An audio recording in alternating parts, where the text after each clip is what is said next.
Senadoras y senadores nacionales presentes, diputados y diputadas nacionales presentes, funcionarios, autoridades del Congreso de la Nación Argentina, funcionarios y autoridades del Poder Ejecutivo Nacional y del Poder Judicial de la Nación, excelentísimas señoras embajadoras y embajadores y miembros de los cuerpos diplomáticos y representaciones extranjeras de la Unión Europea y miembros de la OCDE,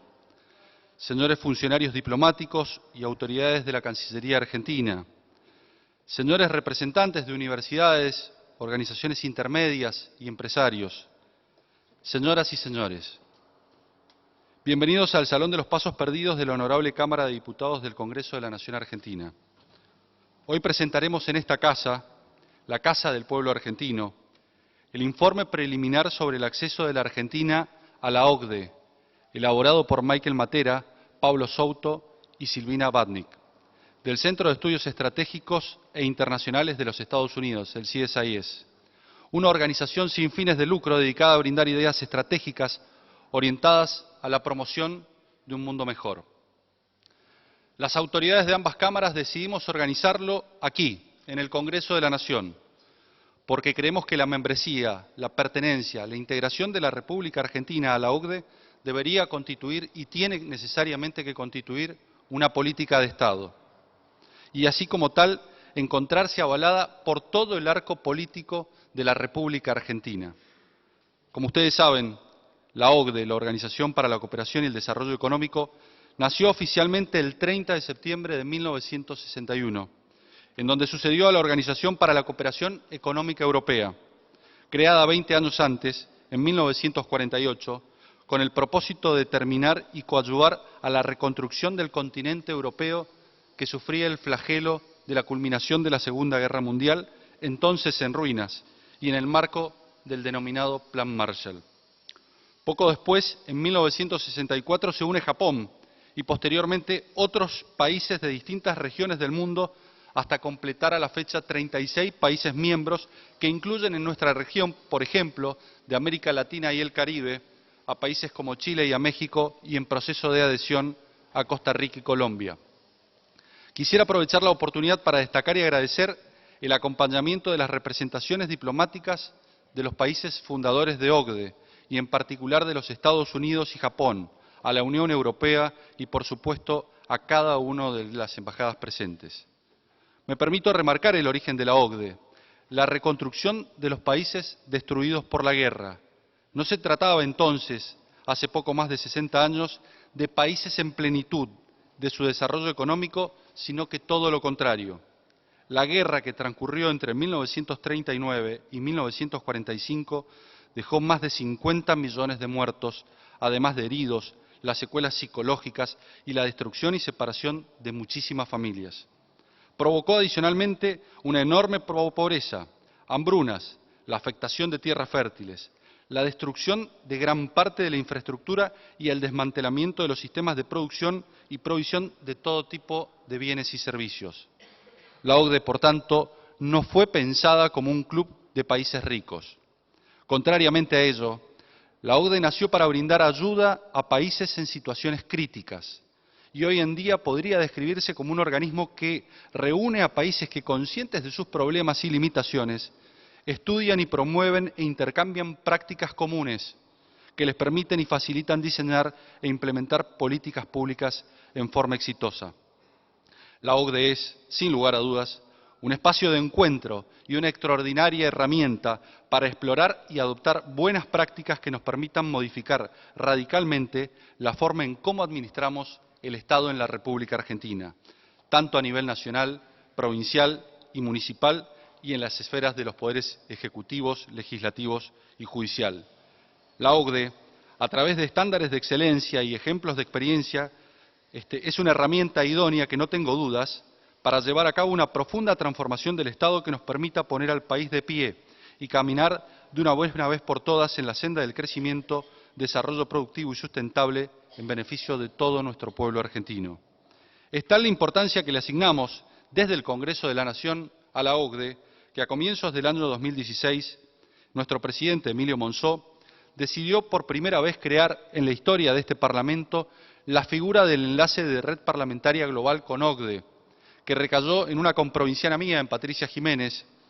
y quien actualmente presta servicios como embajadora en Costa Rica, y que fue justamente a partir de esa fecha el enlace de la Cámara de Diputados y del Congreso de la Nación con OCDE. Con posterioridad, esa figura de enlace evolucionó en la creación en el 2018, por primera vez en nuestra historia, del Grupo Parlamentario de Amistad con OCDE, presidido por el diputado nacional Luciano Laspina, que posteriormente estará en uno de los paneles, e integrado por los presidentes de los grupos parlamentarios de amistad con los países miembros de la OCDE. En diciembre se cumplirán 4 años de mandato del presidente Mauricio Macri. La profundización de la relación de Argentina con OCDE, directamente enlazada con la gestión de membresía plena, ha sido sin lugar a dudas uno de los objetivos de nuestro gobierno. Se han hecho mucho, tal como lo destaca el informe que presentará en minutos el CSIS. Quisiera hacer un reconocimiento especial al licenciado Marcelo Scaglione y a todo su equipo, que desde el rol que se les ha asignado como responsables de OCDE de la cartera económica del Gobierno Nacional, vienen trabajando incansablemente y de manera muy seria en la consecución de estos objetivos. En el mismo sentido, corresponde hacer un reconocimiento a la labor de Cancillería y al equipo de OCDE de la Embajada Argentina en París, Francia. El diálogo y la construcción de los consensos, claro está, no son una tarea fácil. No solamente lleva tiempo construir confianza, además se trata de un activo que claramente se puede destruir fácilmente. Por eso asignamos tanta importancia al rol de nuestro Parlamento en la relación con OCDE, no solo desde el punto de vista del debate y la sanción de las leyes, que son el quóre, sino lo que caracteriza a un poder del Estado, sino además desde el punto de vista de la diplomacia parlamentaria y las relaciones internacionales. Durante estos años, la presidencia de la Cámara desplegó, sin lugar a dudas, una gestión plural y respetuosa de las distintas fuerzas políticas representadas en esta Cámara, que permitió un conocimiento de primera mano a nuestros líderes parlamentarios sobre la importancia de la relación de Argentina con OCDE y los beneficios que pueden derivarse para la mejora de la calidad de nuestras políticas públicas en beneficio de nuestro país y de nuestra gente. No quiero dejar de mencionar los importantes avances que se han dado desde el Estado Nacional y que seguramente serán reseñados con profundidad a la hora de dar cuenta del informe en los últimos años y en áreas claves, y en muchos de estos debates el Congreso de la Nación ha estado necesariamente presente, como puede ser la Ley de Acceso a la Información Pública, la Ley del Arrepentido, como puede ser también la Ley de Mercado de Capitales o la Ley de Financiamiento de los Partidos Políticos, o por ejemplo la creación de la Oficina de Presupuesto del Congreso de la Nación, o saliendo ya del Congreso de la Nación, el decreto de creación de la acción de extinción de dominio, y además las prácticas de gobierno corporativo, la política regulatoria, las políticas de mercado laboral, las prácticas de integridad y anticorrupción y el desarrollo de mercados financieros. Miren, durante estos casi 4 años hemos recibido numerosas delegaciones de OCDE en el Congreso y hemos participado de reuniones de su red parlamentaria global y en sus foros públicos, tanto el anual como el Foro de Integridad y Anticorrupción, entre otros, a los que se suman incontables reuniones de alto nivel con sus funcionarios, especialistas y representantes de sus países miembros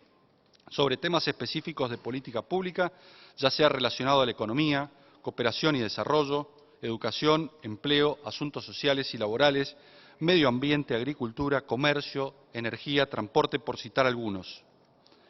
El propio secretario general de la OCDE, Andrés Gurría, a quien escucharemos durante el curso de la mañana, ha recibido a Gabriela Michetti, a Emilio Monzó, presidentes de ambas cámaras, a Mario Negri de la Unión Cívica Radical y presidente del Interbloque Cambiemos, a Daniel Fimbus del Frente para la Victoria, a Graciela Camaño y muchos otros legisladores pertenecientes a distintas bancadas del Congreso de la Nación. En definitiva, la OCDE forma parte y es parte esencial de la agenda parlamentaria argentina. Quiero hacer un reconocimiento especial al presidente de nuestra Cámara, Emilio Monzó, y a todo su equipo de diplomacia parlamentaria, en cabeza del doctor Juan de Dios Incunegui y su colaboradora, la doctora Graciela Comateo. Por último, quiero felicitar a los autores del informe, Michael Matera, Pablo Souto y Silvina Batnik. Su trabajo, que tuvo oportunidad de leer, recoge antecedentes del acceso a la OCDE, los avances en las áreas claves que ha realizado nuestro país, sus evaluaciones, recomendaciones y desafíos frente a la situación actual, y fundamentalmente los lineamientos que le permitirán a la República Argentina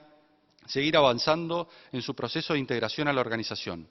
Es, sin lugar a dudas, una hoja de ruta indispensable para comprender de dónde venimos y hacia dónde vamos en nuestro camino a la OCDE. Y para finalizar, quiero detenerme a hacer algunas reflexiones respecto no de la situación actual de la República Argentina, sino de la situación histórica que tiene la República Argentina, que allá por el año 1900 era la octava economía del mundo y estaba llamada a competir con países como Canadá o Australia,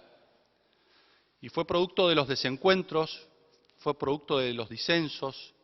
de la ausencia de políticas de Estado, que 100 años después nos encontramos que ese llamamiento a ser protagonista de un mundo global, en definitiva, nos encuentra muy relegados y muy retrasados, y la oportunidad de ingresar a la OCDE es una puerta abierta a ese desarrollo, a ese crecimiento para nuestros pueblos. No es casual que en 117 años de historia la República Argentina haya estado 110 años con déficit fiscal y solamente 7 u 8 años con superávit. Tampoco es casual que en los últimos 100 años de nuestra vida nuestra inflación promedio haya sido lamentablemente del 105% anual, lo que habla a las claras de los desaciertos. Tampoco es casual, y nos tiene que llamar profundamente a la reflexión de los actores políticos, sociales y sindicales, que 1 de cada 3 años este país haya vivido en recesión y sea el segundo país con más recesión del mundo. Estas son las cosas que necesariamente nos tienen que abrir el debate y necesariamente tienen que ser puestas en el debate para que reflexionemos respecto de los próximos 100 años y cómo la Argentina quiere integrar y encarar ese proceso. Yo creo que en estos desencuentros, en estos graves problemas que tenemos los argentinos para fijar políticas de Estados, hay un hecho crucial y hay un hecho clave que necesariamente marca un antes y un después en la política argentina y en el devenir del desarrollo de nuestro pueblo. Y es el año 1930 cuando se produce el primer quiebre institucional del país, en donde lamentablemente el presidente de esa Corte Suprema, además de haber sido presidente de esa Corte Suprema, había sido presidente del Senado de la Nación Argentina y había sido presidente de la Nación Argentina. Quiere decir que había reunido en su cabeza los 3 poderes del Estado, y me estoy refiriendo a Figueroa Alcorta, y él termina afirmando y plasmando la doctrina que posteriormente siguió durante el transcurso de los tiempos, que se conoció como la doctrina de facto, y que llevó al quiebre institucional que posteriormente trajo el retraso político y económico que tuvo la República Argentina. Pensemos que desde 1930 a 1983 pasaron 53 años y debieron pasar presidentes con mandato de 6 años. Sin embargo, en ese proceso de quebrantamientos institucionales tuvimos un presidente cada 28 meses. Y eso habla a las claras de la debilidad institucional, pero fundamentalmente de que no reuníamos los consensos básicos respecto del sistema político en el cual queríamos vivir y queremos vivir todos los argentinos. Creo que esa primera deuda quedó saldada en 1983 con la vuelta de la democracia y con Raúl Alfonsín. Pero las restantes deudas, las que tienen que ver con el crecimiento económico, las que tienen que ver con el desarrollo, las que tienen que ver con la integración en el mundo, todavía están en el tintero y todavía nos golpean en el pecho a toda la dirigencia política. Como decía Ortega y Gasset cuando visitó la República Argentina, ya hace muchísimo tiempo, nos dijo a la Argentina, nos dio una frase y nos entregó un legado que necesariamente algún día tenemos que cumplir. Dijo: argentinos a las cosas. Y esto creo que es lo que estamos haciendo hoy aquí en el Congreso de la Nación. Asumiendo todo lo que hemos hecho, pero sin lugar a dudas pensando en lo que viene para integrar definitivamente a la Argentina al mundo y para llevar crecimiento a nuestro pueblo. Muchas gracias.